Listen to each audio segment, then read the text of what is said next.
You are listening to Beyond the Verse, a Star Citizen podcast.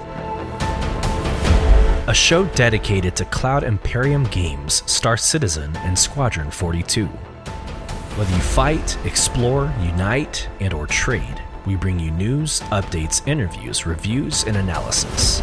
So sit back, relax, grab yourself a pour of Radegast, and join us as we go Beyond the Verse. Launch sequence activated.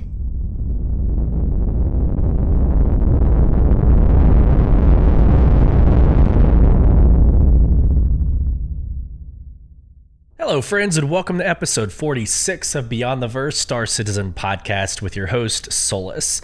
And today's segments include, obviously, This Week in Star Citizen. We'll do a couple reminders, PSA announcements when it comes to the Red Festival and Coromore. We'll get into the Whitley's Guide lore post of the Anvil Valkyrie. And then we will get into the Squadron 42 monthly report, the Inside Star Citizen distribution Allocution. That word has thrown me off because I see it as like allocation, but it's not allocation. So, and much more. We've got some patch updates to go through, an Valkyrie patch note, our NDA update that I think I'll probably end up starting with. So here we go. First off, I'm going to relate to every parent out there. Real quick. Kids are little petri dishes of grossness, of just nastiness. You send them off to childcare, to their elementary, and they just collect all the crap, right? And they keep you sick. So here we are yet again on another podcast where I've got some weird tickle in my throat. I took a cough drop. I'm drinking a crap load of water. So we're going to try to get through this. But it's starting to become the norm on this show. So figuring out ways to like overcome mid-show, I think is going to be a segment in and of itself at some point. Also, for those of you who have reached out about the whole Jeep Gate situation from the last episode, first off, thank you. I appreciate the sentiment and you caring enough to reach out. But the update there, next week, it's going to go into this dealership, and they are replacing the entire hardtop to include the back windshield. So I'm okay with that. What's funny is like the dealership is like a Chevrolet dealership. And so I asked them for the loaner vehicle to be a Corvette. I doubt it's going to happen, but if they do, expect lots of TikToks. if I can.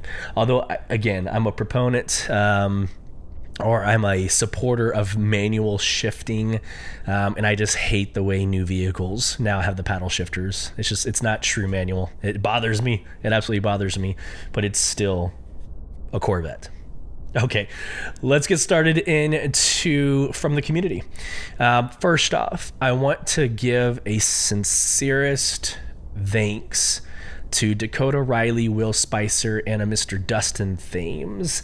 The three of them are monthly supporters on the podcast, so they've gotten to Spotify, and they've contributed their hard-earned disposable income to support this show.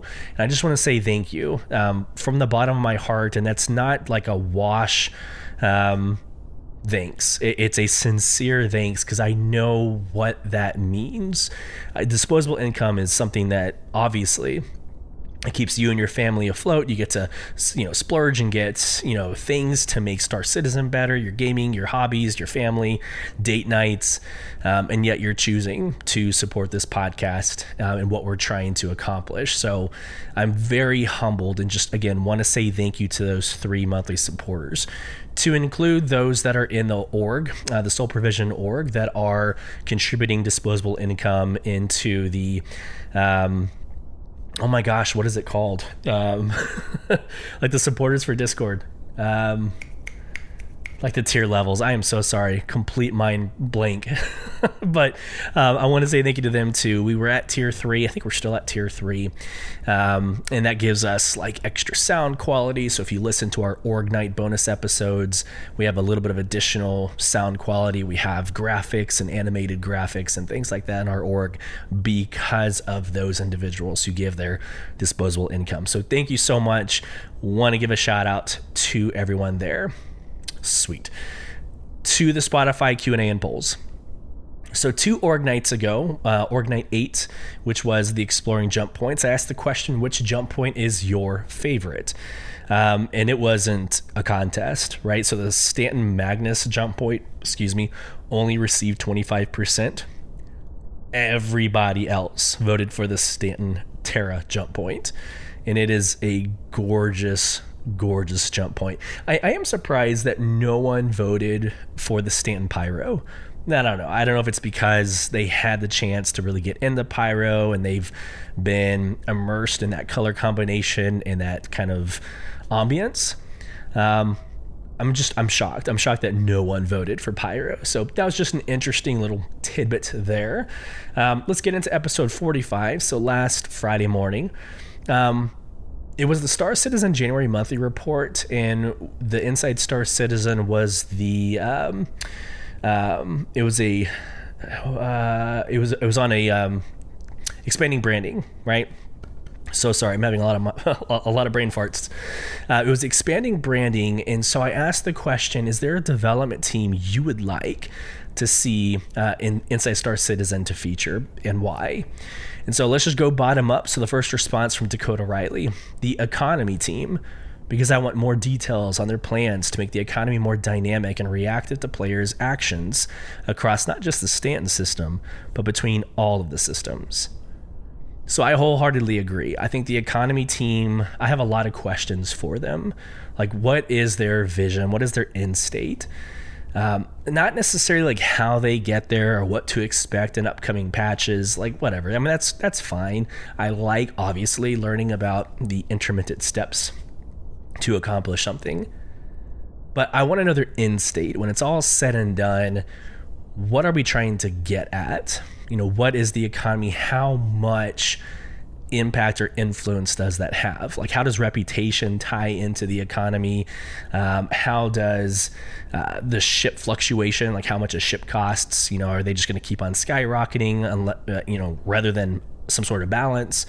I just have a lot of questions for the economy team. The next response from a TJ: you will 100% be attacked on a hover vehicle, LOL. You will also lose your ship marker once you are more than 15 kilometers. You're going to have a hard time finding anything 1,000 kilometers away. A team to fix this. So they're alluding to one of my comments for the referral bonus. It's the Dragonfly, and so we were kind of surmising a strategy of taking the Dragonfly kind of the rest of the way to Security Post Korea, right? A way to kind of shrink in your signature size. And so it was an idea or strategy that was floated. And so they're responding with, like, you're absolutely going to be attacked regardless on what vehicle you're on. So good call out there. I actually have never tried it. That was coming from an org member who suggested that strategy, but hey, challenge accepted. I'm probably going to end up trying it at some point and die a glorious death. So I also said 1,000 kilometers away. I'm pretty sure I just meant like a click. 1,000 kilometers is 1,000,000 meters, right? Or is my math completely shot? But I'm pretty sure that's 1,000,000 meters. I am not suggesting that you change ships out 1,000 kilometers away. So that was probably my misspeaking of last episode. Moving on to the third comment from Heisei. Quote, either the team working on jump points, since we'll hopefully be seeing those by the end of the year, hopefully, or the team working on ship engineering so we can see what components we'll have to maintain. Yep, I agree. So jump points aesthetically are very sexy. We just had an org night where we explored them and they are beautiful. I love the advertisements, the banners, just all the cosmetics. I would have questions specifically around like the orbital station or the Lagrange site, whatever you want to call it, which is right at the kind of entrance to the jump point. I'm curious what the end state is for that.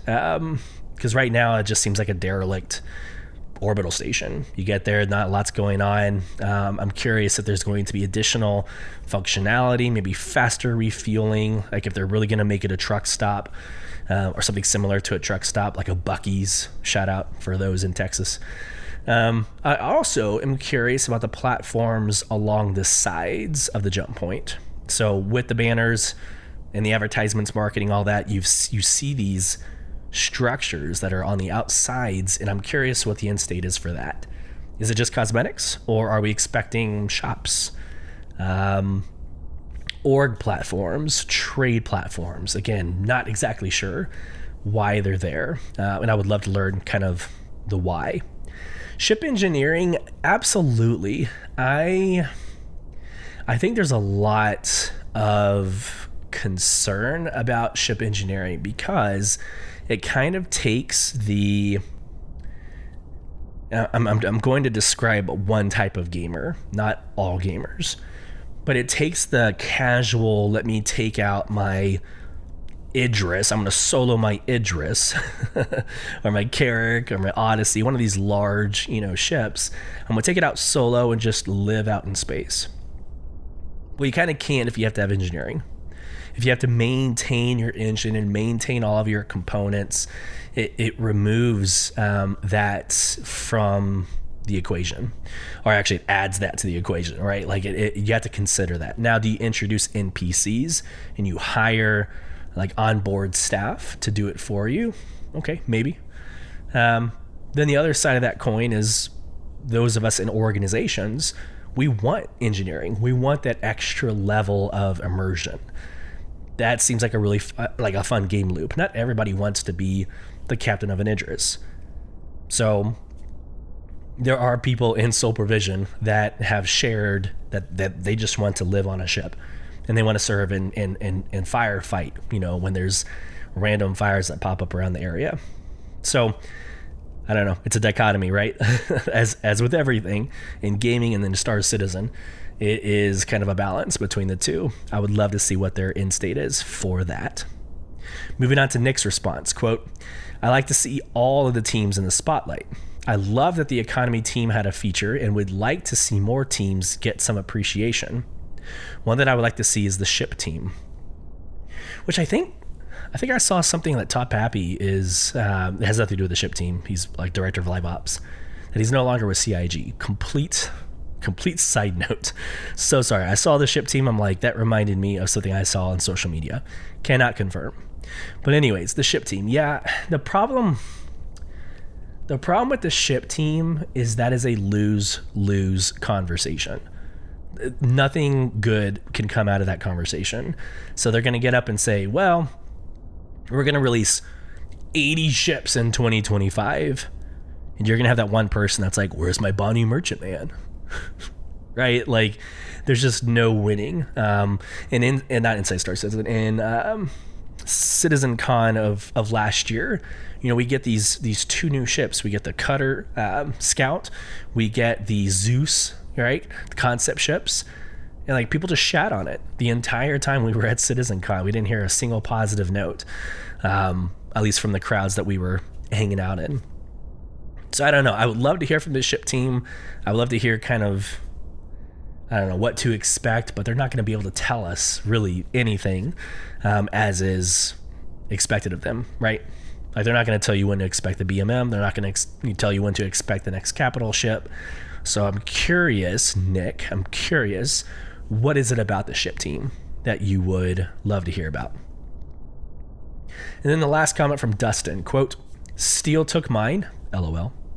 The economy team, LOL. After that, probably the lore team, Galactopedia and Astro Historian, give you a sense of the lore team's contribution. I love to hear how they develop a storyline.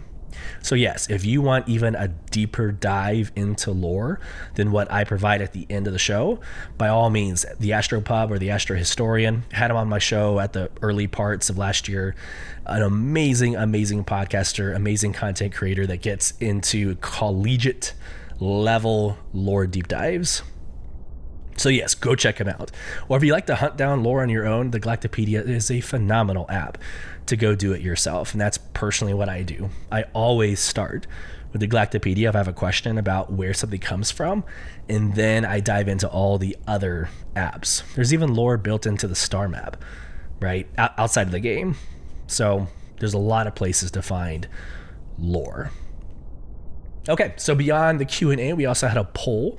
Which roadmap release excites you the most, right? So I put character customizer, distribution centers, master modes, dynamic crosshairs, the replication layer update, and then I just coupled up the 13 gameplay updates. So you can kind of assume which one won, right? Everybody wants the updates, like the gameplay updates. So the 13 gameplay updates received 33.3, so a third of all the votes. So that's pretty much it. But the number one release view that excited you the most and is the topic of today's podcast, distribution centers. 40% voted for distribution centers.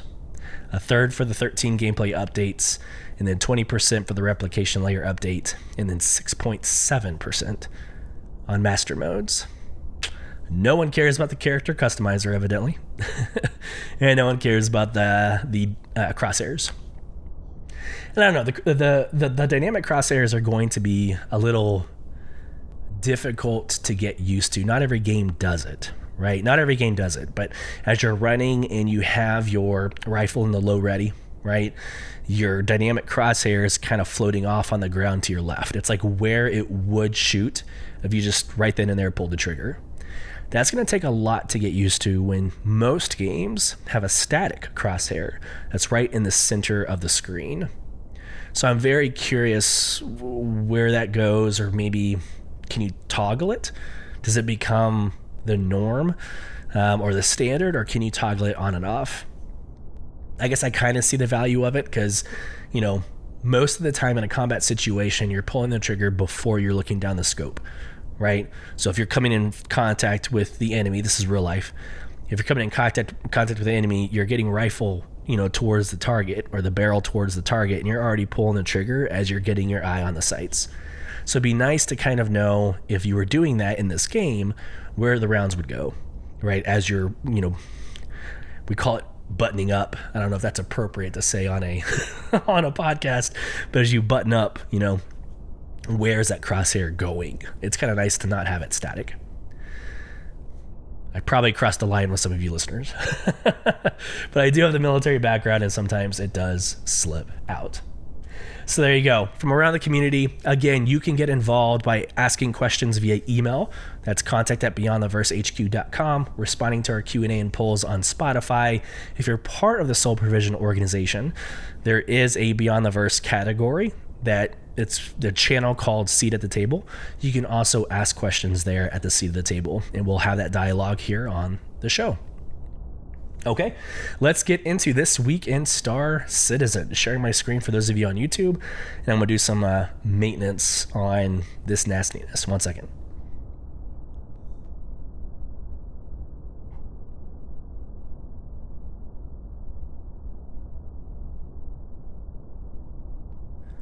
Okay, we're going to try to get through this. This week in Star Citizen. Let's go. Happy Monday, everyone. Red Festival is well underway, with tidbits galore to ring in the coming of the Year of the Dog in 2954. Greet the new year decked out in new auspicious ship liveries. Earn a limited time Red Festival Challenge coin, which is actually what we did last night in Org Night 09, which is live for you to listen to. Bonus episode. By dominating in the special new mode in Arena Commander, or engage in the time-old tradition of finding and turning in red envelopes for fun and profit. Plus, visitors of Stanton during the Red Festival receive a commemorative 2954 Year of the Dog envelope to display in their hangars for years to come. Take advantage of the currently ongoing Free Fly event and invite your friends to join you in celebrating the end of the lunisolar year. Our Red Festival referral bonus runs through February 26th, that's 10 days from today, and you and the friends you recruit can usher in the new year with a Drake Dragonfly, along with a special edition Red Festival armor and weapon package. Love is also in the air, and we hope your Core More weekend was spent with your co-pilot of choice or favorite partner in crime, painting the verse in pink and black. If you took off for a rendezvous or two in game, don't forget to send your best screenshots to the 2954 First Date in the Verse screenshot contest by the 19th for a chance to win some lovely prizes. The 19th is 3 days from today, so if you're going to participate, prioritize that. Head over to the Core More 2954 landing page for details on the contest and more. Lastly, if you're in Paris, France, or Brussels, Belgium, or Boise, Idaho, in the United States this weekend, you can look forward to hanging out with other enthusiasts and talking about all things Star Citizen over your favorite ice-cold beverage at Bar Citizen events, which is an opportunity for you to send leaks out to Twitter and social media. I swear, like every leak that I see on X, Instagram, Blue Sky, it all comes from Bar Citizens. Interesting dynamic. Back to the article. Visit barcitizen.sc for details on upcoming events near you. I simply just don't listen to anybody who goes to a Bar Citizen and shares intel that they obtained. You know, you get a bunch of people together, you have beverages, you might have overheard something, but I have never heard of anything leaked out of a Bar Citizen that turned out to be accurate. So be wary when you read the clickbait from a Bar Citizen. All right, this week, here we go. Again, Monday was This Week in Star Citizen. Tuesday was the lore post. We'll actually get into that next. Of Whitley's Guide, the Anvil Valkyrie. The Wednesday, we had the Squadron 42 monthly report in the Spectrum Com link. That was emailed to us last week, but again, I'm trying to break up the monthly reports so it's not both in one podcast. Thursday, yesterday, we had Inside Star Citizen, the branding Allocution. Good Lord. I'm probably going to have to look up like how to pronounce that. I think it's Allocution. And then Friday, so today, after this podcast, there's a Star Citizen Live, and it's a Q&A for the EVA team and the PIEPIS team. So just more information about that Inside Star Citizen that was a couple of weeks ago, along with an RSI weekly newsletter. And I'm doing this. I'm doing this live. So Google, I am looking up Allocution. Excuse me. So, yeah, I don't know what this means. Allocution is the direct address between the judge and the convicted defendant prior to sentencing. So it's a legal comment, an allocution, or an allocutus. You know what's funny is Groza in our organization probably knows exactly what this is, given their background. Just saying. Here we go. Allocution. Y'all ready? How do you? Allocution. Allocution. There you go. Hear it? Allocution. Boom. I'm proud of myself. Just had a moment live on podcast. Yeah. So allocution. Wow. That just happened. Okay. You know, it's funny. I made a promise to you a couple episodes ago that I'm going to stop I don't really know this. Let me get back to you. It's a very Amazon thing to do. I'm just going to find things out real time and let y'all see my work process. Whitley's Guide, Valkyrie. Here we go. And I'm going to try my best to get through this without dying because we also have the Squadron 42 month report as well. This is going to get crazy. All right. The Anvil Valkyrie. Valkyrie. Still don't know. Nope. I literally just said I wouldn't do this. So here we go. Google. Enter. Pronunciation. Valkyrie. Boom. Done. The Anvil Valkyrie. Development history.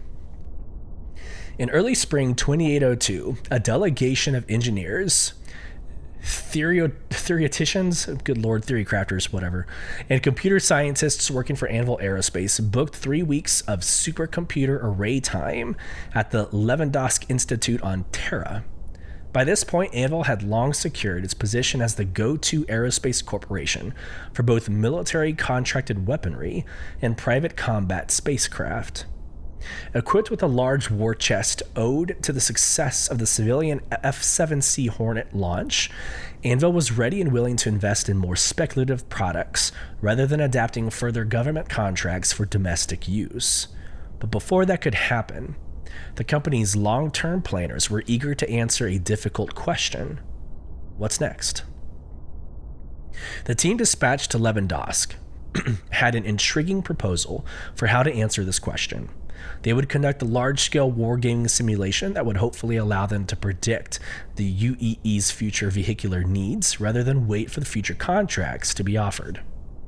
Computer wargaming is by no means a radical invention. Humans have been using advanced computers to attempt to predict future trends for the entire millennia, and as such, devices have existed with varying degrees of success across generations. Indeed, the UEE military conducts electronic wargaming continually, using even more powerful technology than those available to civilian researchers. However, it is exceedingly rare that such analysis are ever declassified, and when they are, they tend to concern past events of very little value to the civilian aerospace sector. Additionally, the rarely available UEE wargaming results are largely concerned with worst-case scenarios and are offered to the public as propaganda. Anvil's executives were interested in a different approach, developing only those scenarios in which day-to-day business continues.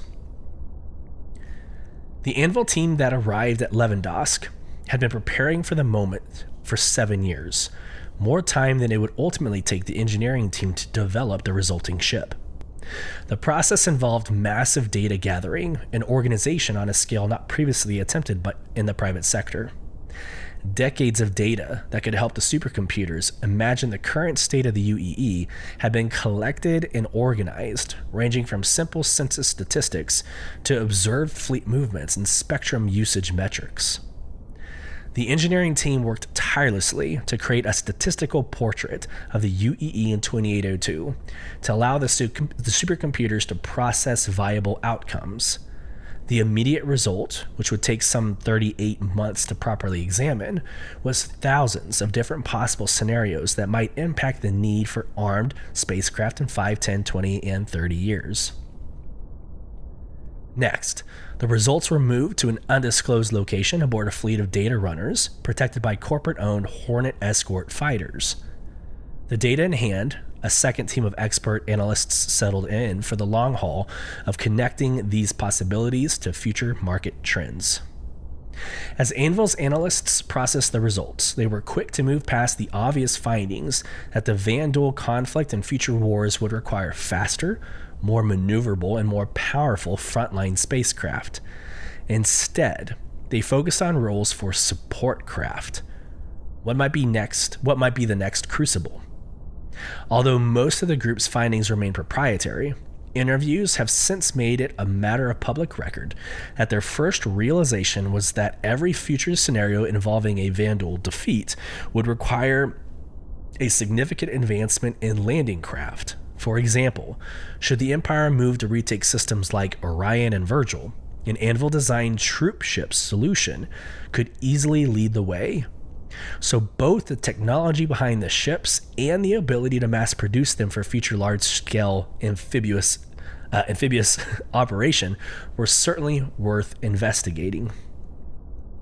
Early development. Prior to the introduction of the Valkyrie, human amphibious assault craft were divided into two types: smaller, more expensive dropships intended to deploy individual squads for specialized operations, and larger, more expendable spacecraft designed to deploy entire companies or mechanized artillery units.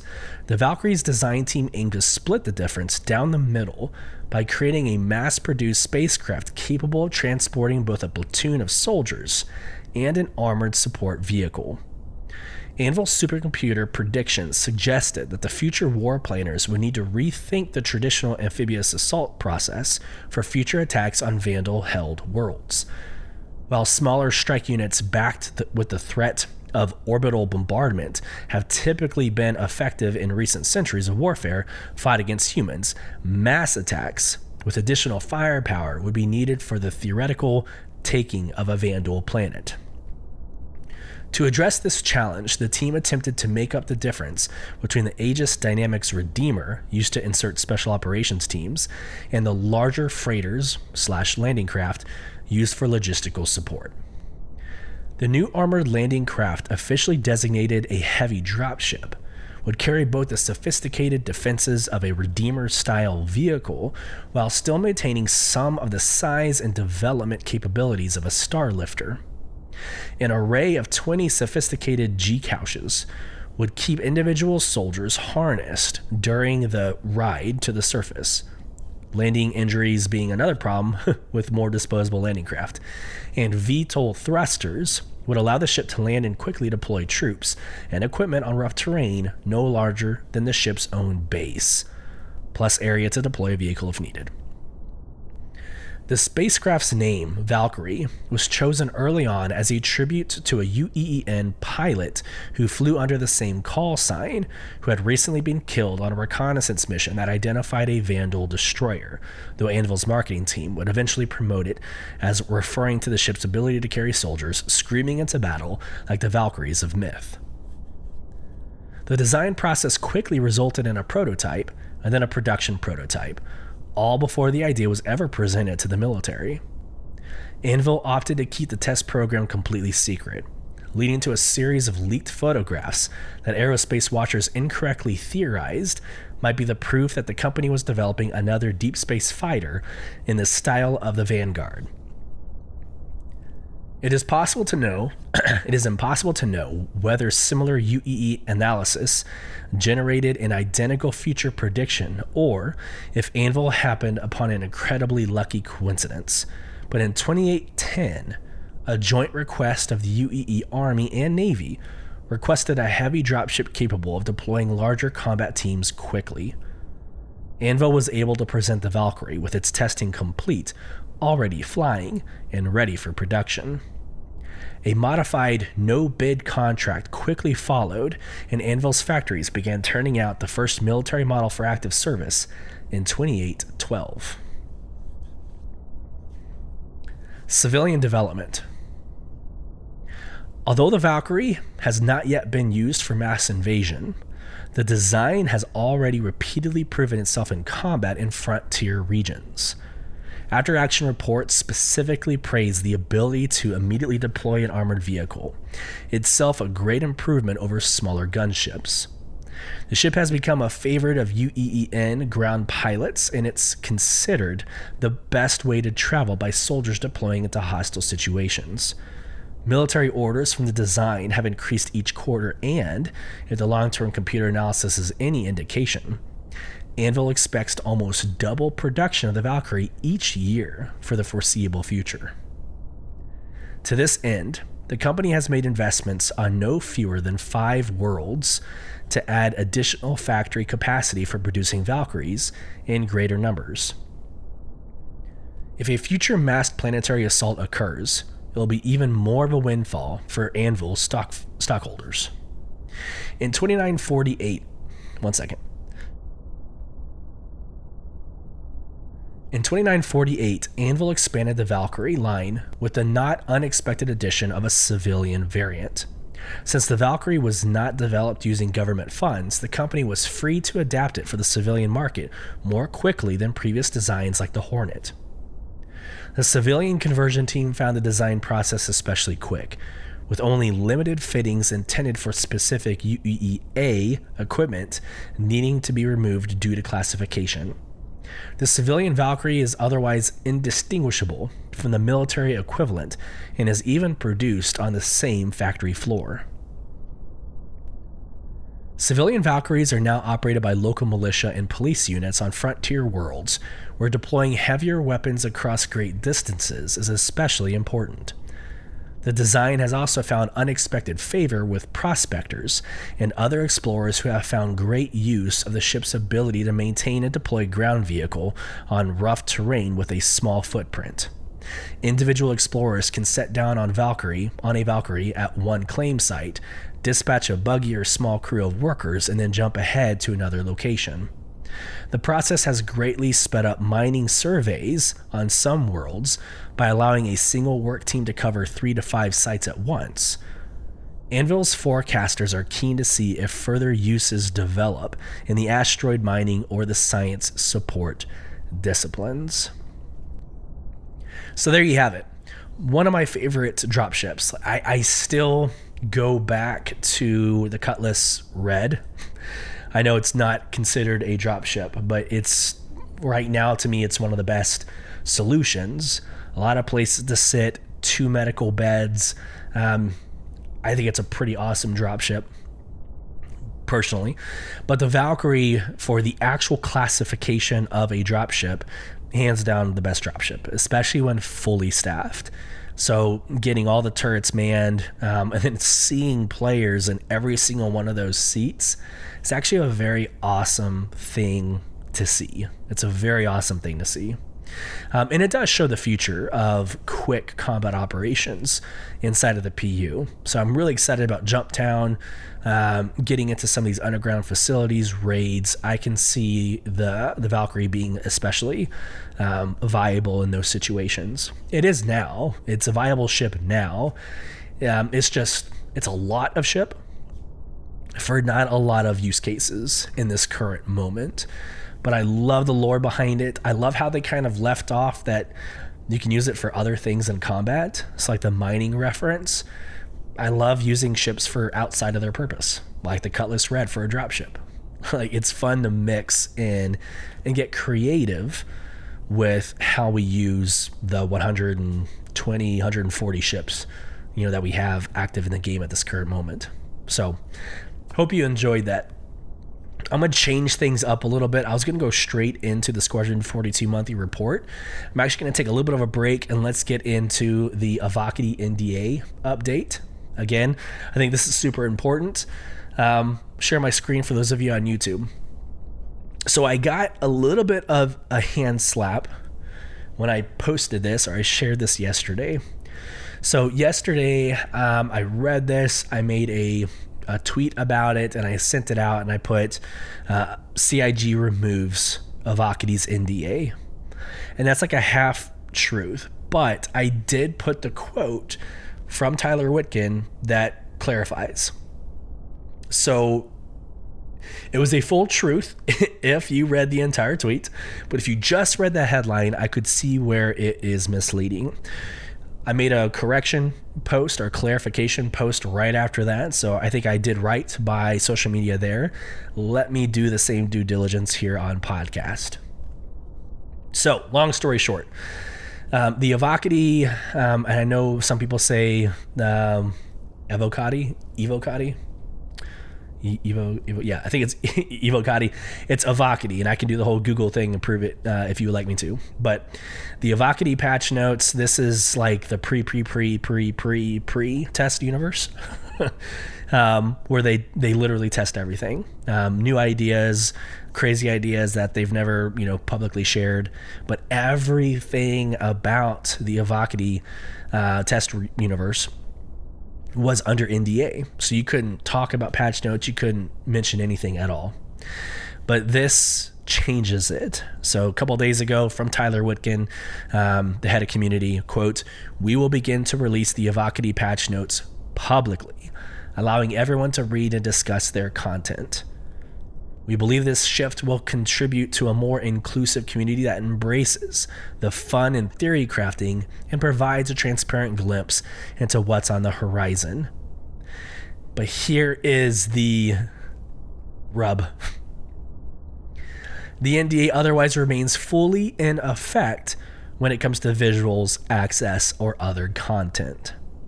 So just like I do for the podcast and all my socials, I go to these patch notes. I basically take a screenshot and I say, hey, here's the latest and greatest in the EPTU, right? You're not allowed to do it. You now are allowed to do that for the Valkyrie patch notes. But when it gets to images, screenshots, broadcasting, that stuff you cannot do. You can talk about patch notes, but it stops there. So I think I made myself clear. I just, again, wanted to do my due diligence. That's important for maybe a few of you listeners. Not everybody is invited to be part of the Valkyrie patch notes. And just to say that I did. Here we go. Valkyrie. Where is the pronounce? Excuse me. And, oh, good Lord. Where did it go? Here. Valkyrie.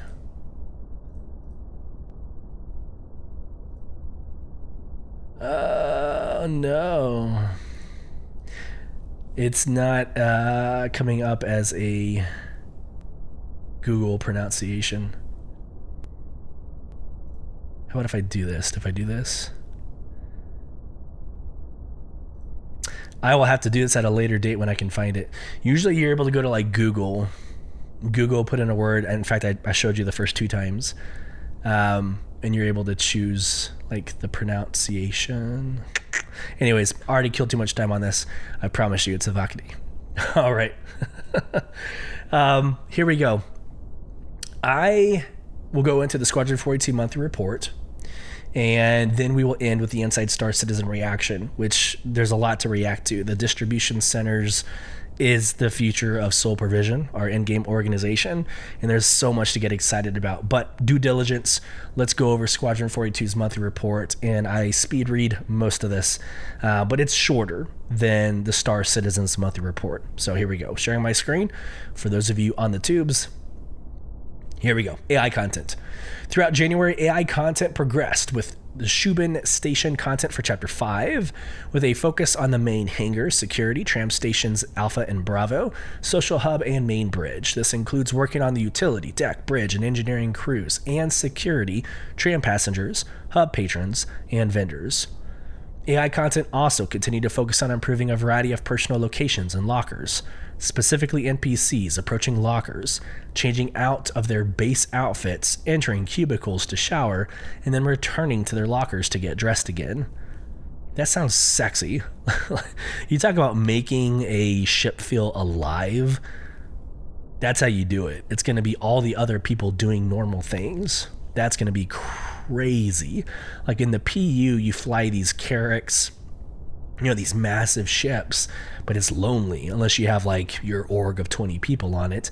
If 2 or 3 of you are on it, it's not how a Carrack should look and feel. You throw AI content into it, it's going to feel a lot more alive. That's exciting. AI features team. Last month, AI features continued to polish the technology used to fire arced rocket pods.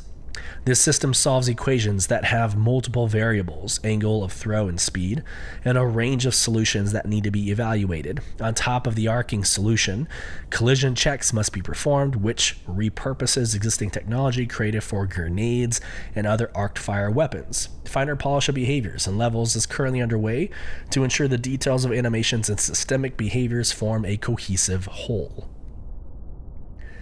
AI Tech team. AI Tech picked up where they left off last year, cleaning up the ability for multiple NPCs to use ladders simultaneously when moving in the same direction. The transit system received upgrades to make the use transit logic smoother and more robust when handling fails, retries, and fallbacks. For NPCs using elevators, the flow was improved to create a more efficient sequence. For example, characters won't go back and forward anymore, and will instead board the elevator directly, eliminating unnecessary waiting or interim positions. AI Tech are currently refining a new loading procedure for subsumption data. This will allow stricter requirements on the data so they can immediately identify issues. This functionality will be enabled as an additional step when submitting for validation. For spaceships, the team focused on numerous bug fixes and improvements specifically for combat scenarios and AI traits, the latter of which helps to influence AI logic. For example, by allowing NPCs to prefer certain behaviors over others. This allows the designers to balance gameplay based upon the enemy faction players are fighting. Existing traits include Strafer Override, which forces the pilot to always choose the Strafer tactic. It says Strafer. I don't know if they mean safer. I don't know what strafer tactic means, and speed freak, which always chooses to boost and has slightly higher speeds. No, that's okay. Yeah, that's for controlling spaceships. It's strafer tactic. All right, animation. Last month, the animation team further refined the feel of the AI in a number of chapters to better tell the story. They also worked on malfunctions, prone, EVA, and several boss fights, and further refined combat animations for different enemy types. They're currently implementing several new story beats to better align how levels feel. This is supported by the mocap team, motion capture team, via focused shoots that quickly add improvements into the game. On the facial front, the team is hard at work implementing additional lines for Old Man to add more value to the player's relationship with him. Art environment team.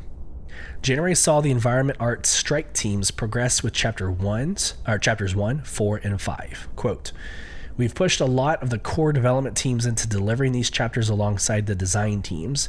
It's been rewarding to see the progress we've been making together on these locations." End quote. Locations-wise, passes were made on the interior hangar, security, social, and bridge sections of Arkan Station, while the white box metric art for store interiors was converted to final. The Javelin received a complete pass this month, including intact and damaged interiors, a full lighting pass, and dynamic dressing that reacts to the damaged version of the ship.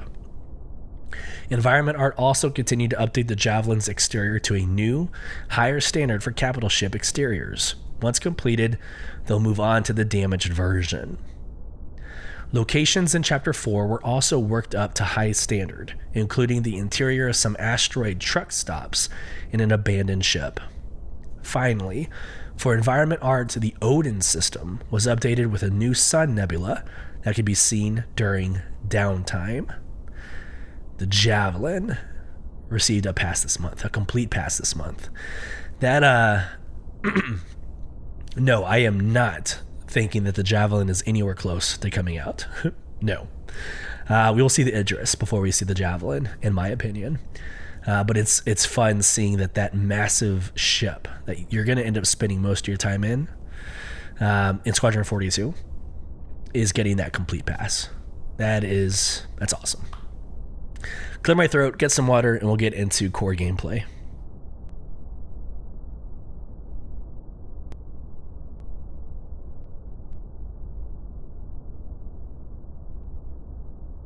I debated whether or not to have a cough drop while on podcast, but that would just be way too much added noise. All right, core gameplay. Polish on the star map's features continued in January, including new box outs to give information about the selected location and what services it provides. It also gives the option to set quantum routing, drawing the route between the current location and destination, similar to the current star map. The character customizer gained further improvements, allowing the player to save and load in their character, which also enables the backing up and sharing of a customized character appearances. The randomization function was also worked on to give aesthetically pleasing results. Core gameplay worked alongside the backend team to help with data serialization and compress the data size as much as possible to make sending character data to other clients as efficient as possible. Gameplay story, which is why I play the game. The gameplay story team began the year improving scenes across different chapters. For example, several scenes were updated with new motion capture at the start or end, or both, to pose match to systemic animations. This ensures they dovetail well with the rest of the game and makes them more robust. Quote, "One tricky scene in Chapter 14 was completely overhauled with new motion capture and is now considered by design to be bulletproof." End quote. Alongside this, the team communicated with stakeholders to establish a proper standard for the grip setup for helmets. They are currently batch updating helmet animations to use the new setup, which will unblock a lot of long-standing issues. Level design. Social narrative started the year where they left off, striving to close out Arkan Station's social area. This walk and talk section presents particular challenges, including the potential for players to leave their guide and explore the station. The devs also closed out outstanding issues on the social section of Chapter 1 and continued to focus on the Idris interstitials in a key scene in Chapter 8. Work was also done on conversations between the Idris crew, who referenced the player and current in-game situation. Narrative.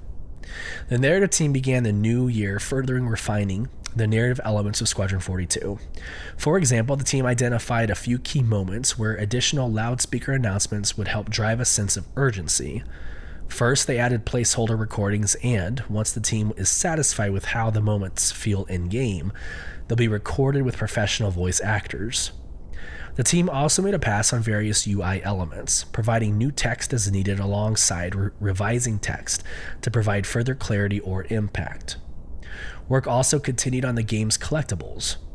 The teams continued to coordinate with the artists to create memorable and eye-catching things to discover. Additionally, the team spent time diving deeper into how players will learn information on the game's lore through Galactopedia entries as they naturally progress through the story. UI and then visual effects, and then we'll be done.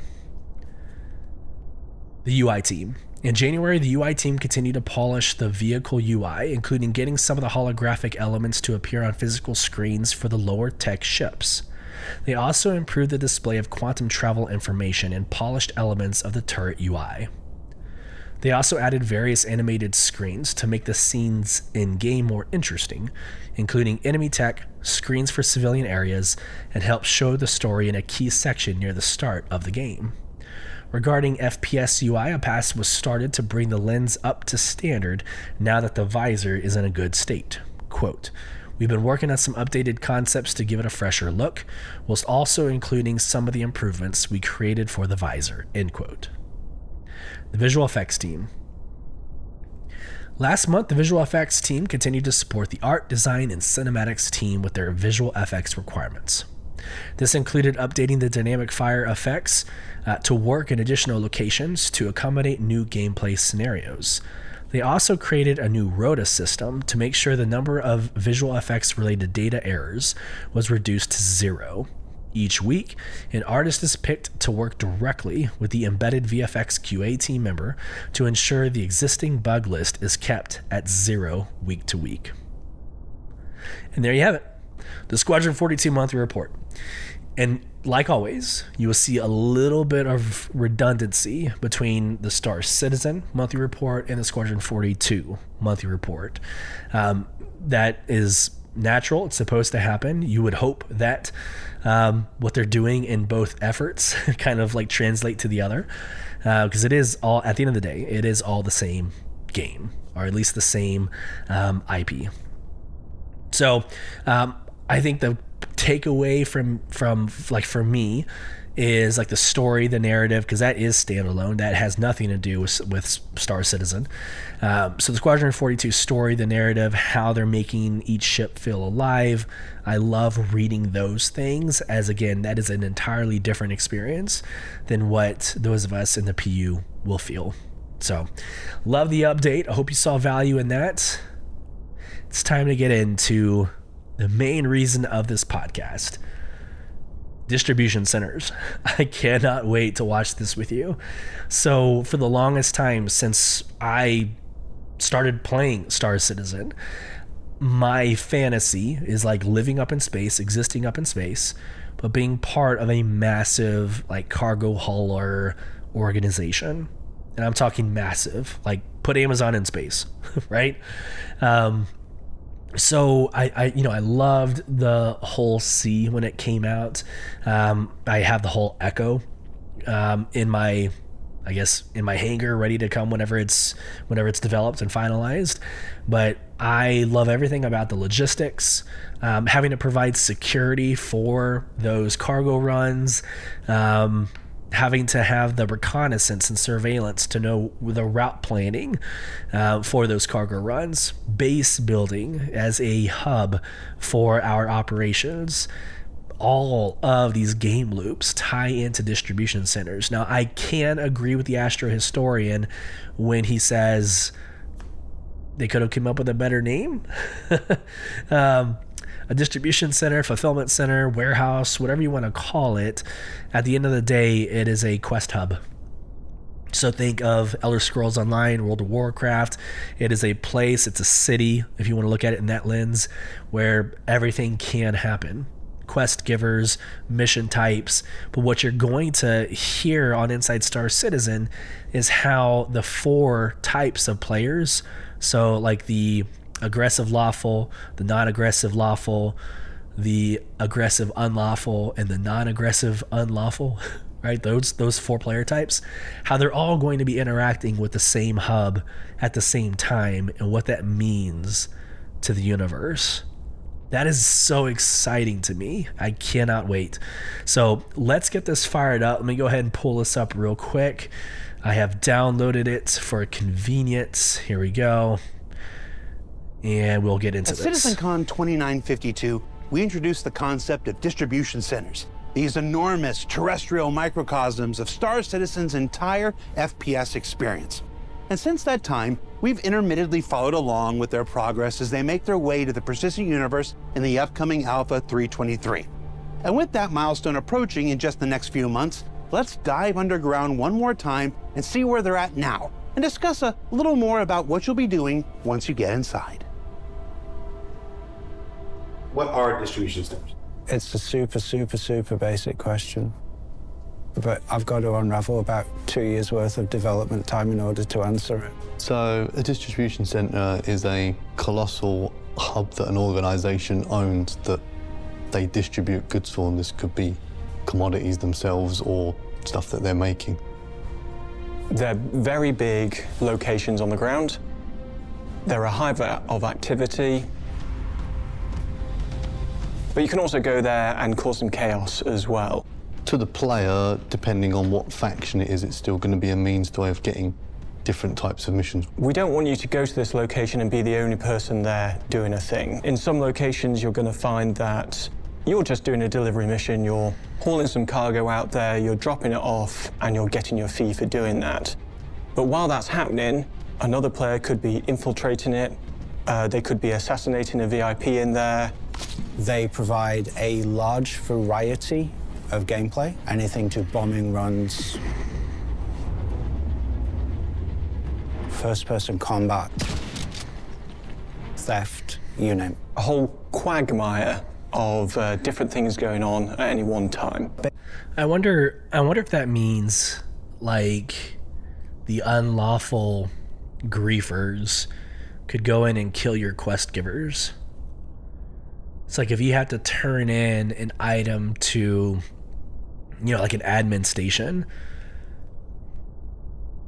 does the, like, you being out of Armistice, does it mean that you're going to be combating that crap? I'm curious. That actually just hit me. But I also don't know if I care. Like, that's an awesome dynamic, right? Always go with a buddy, right? To protect yourself and maybe defend who you need to defend. Interesting. Basically a microcosm for all the FPS-related gameplay in the universe. What's your favorite thing about the distribution centers? They're nearly done.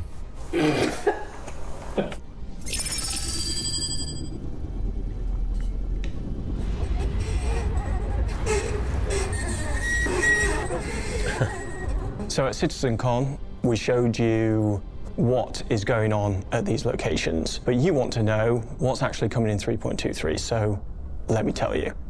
We're going to have multiple DCs throughout the Stanton system. Each one of those is going to be owned by different brands. Some of them are going to be friendly towards you. Some of them, they're going to be hostile towards you. At each location, you're going to have access to both sides of the building, both wings. On those wings, we have 2 landing pads and a hangar, and 2 cargo freight elevators. Plus, you've got the wing itself, so all the missions that you can do outside. On the inside, you'll have access to the lobby and the rooms off that, so sleeping habs, a kitchenette, some VIP spaces, and some maintenance places in there as well, all with missions. Below that, So sleeping habs, that makes me think that you can treat them as orbital stations, right? Like you could make that your regen point, is what is what that means to me. I don't know if that's true or not. Just, that's what that means to me. You're into the main body of it, which has got the central part, which is the warehouse, which is where mainly all the goods go. Branching off of that leads into 2 side roads. From there can be a mixture of rooms. It's always the cargo shop, which is a part delivery space, part canteen for the staff to use for refreshment and taking a break. It looks Storage so rooms, good. which are the main hole of distributing big cargo boxes, which have to be used to be picked up via a tractor beam. There are worker rest areas, there are security areas, side rooms. And a side road, which is more like a little maintenance area, but it does have an underfloor, again with the ventilation access. That's on the inside. Branching out from that as well, there are 2 wings. Each one comes equipped with a cargo area, a shipping depot, and security door for the outside. Hopefully enough content for you to get your teeth into in this kind of initial release. Can you bring vehicles inside? To the outside wings, yes, but you can't drive them into the actual centre, no. No. Sound really confident about it. This part's so funny. Why can't you take vehicles inside? Because we block them off. How'd you block them? All odds. Vehicle force field? All odds. You're telling me there's no way a player is going to be able to tractor beam a vehicle over those ballers and get a vehicle inside? I would like to say no. Backers, you know better. The challenge is made. Get the vehicles in there. So good. So what will bring players to the distribution centres will depend on the type of player, as we want to give variety, depending if you're an aggressive player or a non-aggressive player and or lawful or unlawful. It's for the 4 types of player that exist in the persistent universe. So there's aggressive lawful,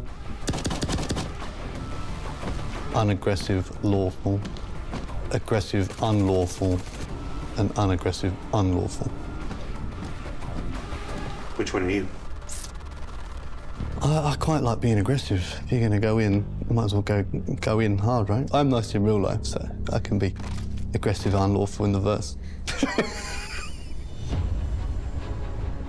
For aggressive lawful players, you might get a mission where you have to go in and defend one of the distribution centres from a hostile attack by outlaw gangs.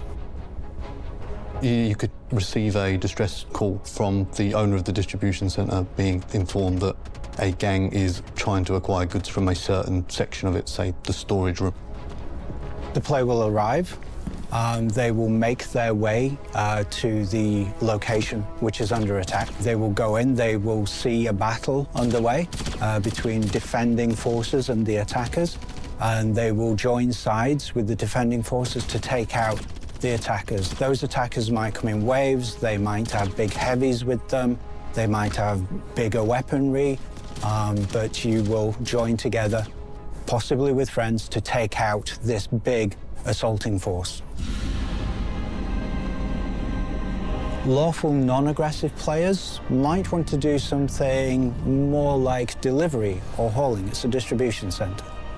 So you'll be able to come in, land, load your ship with all the various cargo, depending on what kind of distribution center it is, and take it where it needs to go, whether that's another distribution center or somewhere else completely different. The plan from doing an internal delivery will be using a hover trolley to distribute one cargo or multiple cargo boxes from one section in the distribution centre to another. They really are big enough to do an entire mission without ever leaving. You could be doing a delivery from one room, let's say the storage room, up to the lobby. For an aggressive illegal player, you might do an all-out assault on the distribution center. That'd be fun. You can fly in, the location security will kick in, so you'll be trespassing, you'll get shot at by turrets. If you manage to land, you will infiltrate the facility. All guards will be hostile to you, and you can go in, you can, if it's an assassination mission, you can go in, take out a VIP. If it's a theft mission, you can run a heist, go in, rob the place, get out again. Each distribution centre, especially the bigger company ones, would have armed guards at least on site. They'd also have turrets mobilized around the outside, so you would have to, coming in by air is very dangerous because you would be distinctly seen as trespassing, so each security zone around distribution center protects it, even from the air, not just the ground.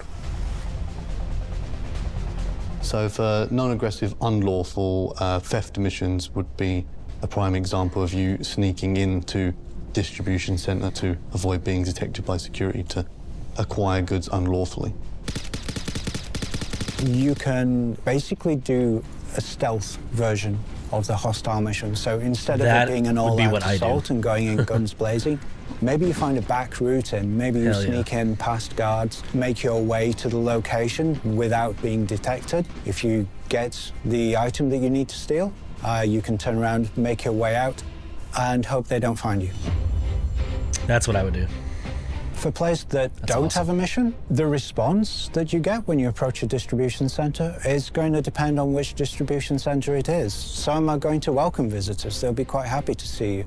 Others definitely don't want any visitors at all. So depending on the type of facility, some public ones, and you'll be able to come in and just use it as a social space. Other higher security level ones, you would not have or be granted access without being granted a mission. So besides missions, if a player decides to go like full chaotic evil inside a distribution center, they can go in full guns blazing, but they're going to be met with a lot of resistance. So you're going to need to see some pretty, like a heavily armored ship to deal with the anti-air guns, and a lot of firepower when you get inside, because there's a load of guards to deal with. So a big driving force behind the distribution centers is to really bring players together in all different kinds of ways. So maybe you've got somebody there who's running a delivery mission, and at the same time, you've got a group of people coming in to raid the place and steal a bunch of stuff. They all get caught up together in a whole big mess, and the hope is that it's a fun, exciting, and probably quite chaotic experience. We want it so that as you're playing it through, other things are happening around you, things that you sort of want to get involved in yourself. I hope the players perceive it as mainly for the variety, to give the players the choice to like just to lean into, do they want to be aggressive or do they want to be passive? That we know different players like playing different ways, so we're hoping this variety in the distribution center gives the players the access whether they want to play that aggressive or passive fantasy inside the verse. Of course, this is the first drop of the distribution centers, and development will be ongoing. We're shooting for a healthy variety of distribution centers for 3.23, and more to come as we approach 4.0. So at some point after 3.23 and into the future, I don't know when, we are going to be looking at the end game stuff that you want to play, and that's going to be in the form of raids. Raid! Raids! That's going to be fun. That in. Oh, we're definitely leaving that in. So, what did we learn this week? Well, we learned that distribution centers will be home to missions and gameplay of every sort, that Alpha 3.23 will mark their arrival, that the much-anticipated raid gameplay first discussed at CitizenCon will follow at some point thereafter, and that if you're the ISC gameplay capture team working in builds weeks and sometimes even months before Evocati, you may find that the planets of Pyro and Stanton have loaded into the same physical space and turned themselves inside out, when all you're trying to do is make your weekly show. Don't worry, they're having the time of their lives. For Inside Star Citizen, I'm Jared Huckabee. Thanks for letting us share the process of game development with you, and we'll see you all here next week. Like that. Love it. Yes, so I hope you enjoyed that Inside Star Citizen. If it was your first time watching it, or maybe it's second or third time you've seen it, man, there's so much to get excited about with distribution centers. And I think I'm going back and forth. I'm going back and forth on whether or not like griefers getting in there and destroying the distribution center for everyone. Like, I don't know, is that bad or good? How should we view that? So I'm pretty damn sure that's going to be my Q&A for this Spotify. Yeah, that's going to be the Q&A for Spotify. Well, thank y'all so much for joining us on episode 46. Again, I'm Solus. You can follow my personal socials at Solus Gaming. Feel free to be part of that conversation. More shenanigans and stuff that I get involved with in and outside of content creation. So feel free to do that. But all things beyond the verse, here we go. If you want to become part of the conversation, you can email us at contact@beyondtheversehq.com. Respond to that Spotify Q&A or polls.